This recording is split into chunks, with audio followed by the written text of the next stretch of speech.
Today we are going to solve GSEB Standard 10 Gujarati paper solution which have the subject called 13G. So starting from Vibhag A, the first three questions are match the column. Column A is Patra and B is Kruti. तो column A में हमें दिया है characters के नाम जैसे हिम्मत, उर्मी, पंजू, खत्री, और जो ब कृति है उसमें चैप्टर के नाम दिए हुए हैं।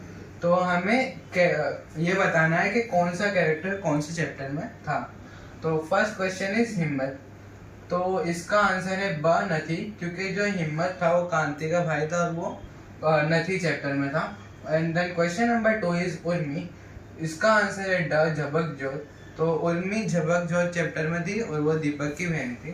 फिर question number 3 is Panju Khatri, और इसका आंसर है अ जेठी भाई, पंजू खत्री जेठी भाई नाम के चैप्टर में था। Then question number 4 and 5 are fill in the blanks.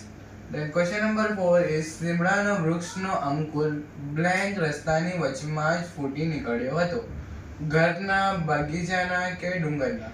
तो इस क्वेश्चन को लिया गया है प्राणनो मित्र चैप्टर में से, और इसका आंसर है बगीचाना।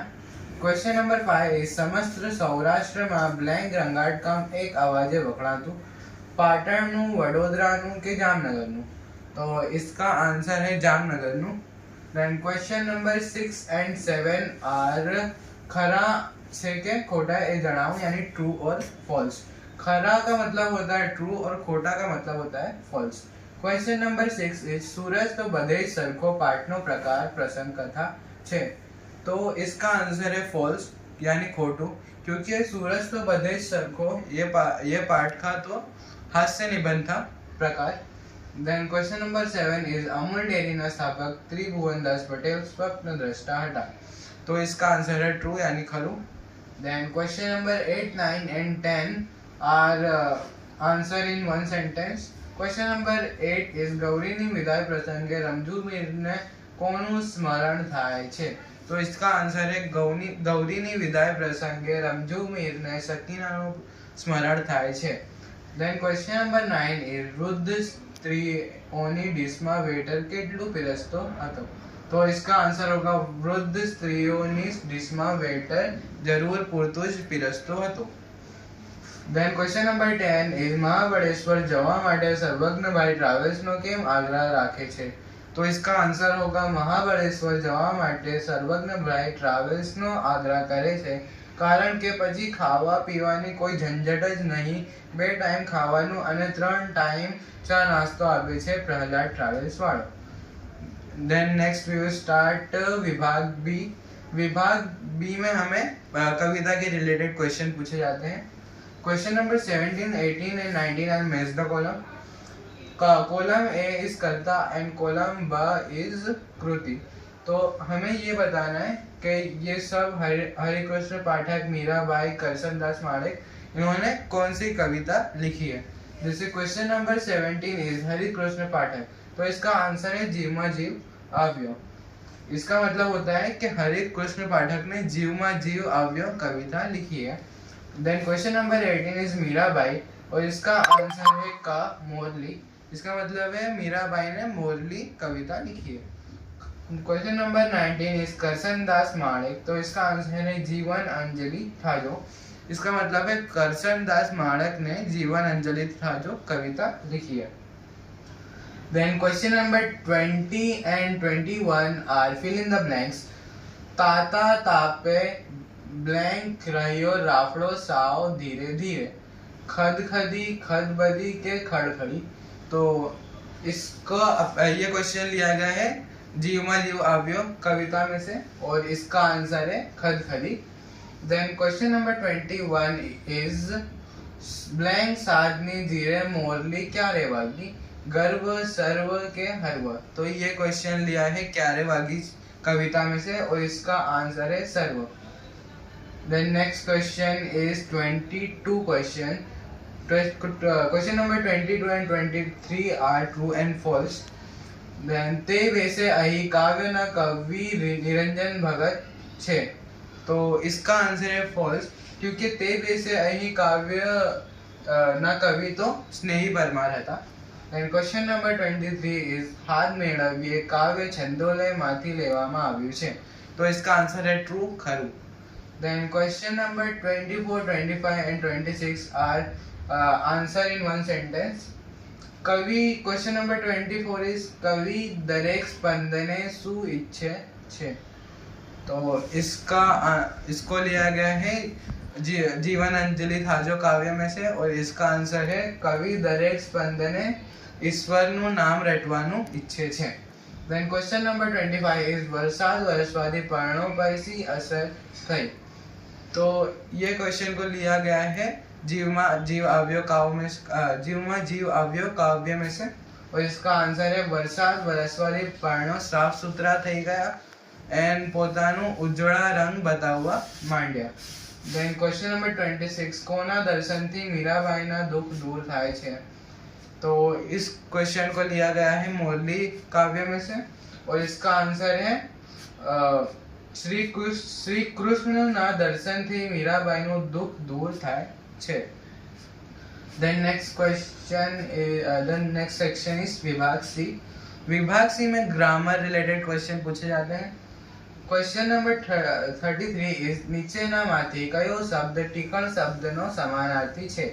ए टोड़, बी अतड़ और सी अव्यवाद. तो क्वेश्चन नंबर 33 में अपने को पूछा गया है कि टिकड़ शब्द का समानार्थी यानी उसका मतलब सेम हो शब्द का, वो कौन सा शब्द है. तो इसका आंसर है ए टोड़. देन क्वेश्चन नंबर 24 इज નીચેનામાંથી સમાનાર્થી શબ્દનું કયું જોડકું ઉચિત નથી. ए गहन गाढ़, बी कुशल सामड़ू या फिर सी स्मृति स्मरण. तो अपने को इसमें से क्वेश्चन नंबर 34 में पूछा गया है कि ये ए, बी या सी ऑप्शन में से कौन सा समानार्थी नहीं है यानी विरोधार्थी है. तो इसका आंसर है बी कुशल सामड़ू, क्योंकि ए गहन का तो गाढ़ ही होता है समानार्थी और सी स्मृति का स्मरण होता है. तो आंसर है B Kusal सामड़ू. Then question number 35 is આવક શબ્દનું વિરોધાર્થી શબ્દ શોધીને લખો. ए शौक, बी जावक या फिर सी उजास. तो क्वेश्चन नंबर 35 में अपने को पूछा है कि आवक शब्द का अपोजिट शब्द क्या होता है. तो इसका आंसर है बी जावक. देन क्वेश्चन नंबर 36 इज નીચે વિરોધાર્થી શબ્દોના જોડકા આપ્યા છે તેમાં કયું જોડકું ઉચિત નથી. ए चोर साहूकार, बी निवृत्त प्रवृत्त या फिर सी मुक्ति पराजय. तो इसमें अपने को पूछा है कि ये ए, बी और सी ऑप्शन में से कौन सा विरोधार्थी शब्द का जोड़का नहीं है. तो इसका आंसर है सी मुक्ति पराजय. देन क्वेश्चन नंबर 37 इज નીચેનામાંથી કઈ જોડણી સાચી છે. ए चरितार्थ, बी चरितार्थ या फिर सी चरितार्थ. तो इसमें अपने को पूछा है जोड़नी क्या होता है कि अपने को स्पेलिंग करेक्ट बतानी होती है वर्ड की. तो इसका आंसर है ए चरितार्थ. क्वेश्चन नंबर 38 इज પશ્ચિમનો બ્લેન્ક રસ્તા પર પડે છે યોગ્ય જોડણી વડે ખાલી જગ્યા પૂરો. ए ઝરૂખો, बी ઝરૂખો या फिर सी સરૂખો. तो इसका आंसर है बी ઝરૂખો. देन क्वेश्चन नंबर 39 इज નીચેનામાંથી દેવાલય શબ્દની કઈ સંધિ યોગ્ય રીતે જોડેલી છે. ए देवा प्लस आलय, बी देव प्लस अलय या फिर सी देव प्लस आलय. तो इसमें अपने को पूछा है कि देवालय जो शब्द है उसको अपने दो शब्दों में डिवाइड करे हैं. तो इसमें से ए, बी या सी में से कौन सा सही है. संधि में दोनों वर्ड का मतलब बनना बहुत जरूरी है, इसके लिए इसका आंसर है देव, सी देव प्लस आलय. देन क्वेश्चन नंबर 40 इज નીચેનામાંથી કયો સમાસ મધ્યમપદ લોપી છે. ए सगा संबंधी, बी हस्तघड़ी, सी चिंतातुर. तो जो मध्यम पद लोपी समास है उसमें जो बीच का वर्ड होता है वो लोप हो जाता है यानी गायब हो जाता है. तो ए सगा संबंधी तो सगा ने संबंधी, तो इसमें बीच का वर्ड लोप नहीं होता. और सी चिंतातुर, तो इसका बनेगा चिंता थी आतुर, तो इसमें भी लोप नहीं होता. और बी होता है हस्तघड़ी, इसका मतलब होता है हाथ ऊपर पहरवा वाली घड़ी, तो ऊपर पहरवा वाली लोप हो गया, तो इसका आंसर है बी हस्तघड़ी. फिर क्वेश्चन नंबर 41 है સોપાનો સર કરવા રૂઢ પ્રયોગનો અર્થ આપો. तो इसका आंसर है सिद्धियों हासिल करवी। देन क्वेश्चन नंबर 42 इज कड़ू ओसड़ माज पाए कहेवत समझाओ। तो इस कहावत का अपने को अर्थ बताना है। तो इसका आंसर है जेने प्रेम होए तेज ना गमती पण उपयोगी अथवा साची वातनी शिखामण आपे छे। देन क्वेश्चन नंबर 43 इज छबीले धीरज काकाने 2 रुपया आपवानी हाँ पाड़ी कर्मणी वाक्य बनाओ। तो कर्मणी वाक्य होता है, उसमें कर्म की ज्यादा विधानता होती है, यानी उसको कर्म के ऊपर ज्यादा ध्यान दिया जाता है। तो इसका आंसर है छबील थी धीरज काका ने 2 रुपया आपवानी हाँ पढ़ाई। Then question number 44 is Vaishali पकवान जमती प्रेरक वाक्य बनाओ। तो इस प्रेरक वाक्य यानी दूसरे से प्रेरित होते हैं अपने। तो इसका आंसर है माता वैशाली ने पकवान जमाड़े छे। देन क्वेश्चन नंबर 45 इज नीचे આપેલ વાક્યમાં રેખાંકિત વિશેષણનો પ્રકાર જણાવો। આકાશ ચોખ્ખું દેખાય છે। तो इसमें अपने को चोखू वर्ड का विशेषण बताना है, विशेषण का प्रकार। तो जो चोखू वर्ड है वो आकाश का बता रहा है कि आकाश कैसा है, आकाश अच्छा है, मतलब साफ सुथरा है। तो इसका आंसर है गुणवाचक विशेषण। क्वेश्चन नंबर 46 इस नीचेनामांथी अविकारी विशेषण शोधीने लखो। ए साकड़ू बी योग्य सी बमणु। अविकारी विशेषण क्या होता है कि इसमें जेंडर या फिर कोई और चीज चेंज करते हैं अपने वाक्य में, तो वर्ड चेंज नहीं होना चाहिए। तो इसका आंसर है बी योग्य। देन क्वेश्चन नंबर 47 इज साव मगज में थई गयो लागे छे। योग्य विराम चिन्ह मूकी वाक्य फरीथी लखो। तो अपने को इस वाक्य में विराम चिन्ह मूकना है। तो पहले तो इसमें बेवड़ा अवतरण चिन्ह आएगा, फिर लास्ट में एक उद्गार चिन्ह आएगा। फिर क्वेश्चन नंबर 48 इस फकराમાં કોઈ ઉક્તિ સંવાદ દર્શાવવા હોય ત્યારે કયું વિરામ ચિહ્ન વાપરી શકાય। ए बेवड़ा अवतरण, बी पूर्ण विराम के सी अल्प विराम। तो इसमें तो ज़्यादा कुछ कंफ्यूजन नहीं कर पाए, क्योंकि अगर इसमें एक अवड़ा अवतरण चिन्ह भी ऑप्शन होता तो कंफ्यूजन होती।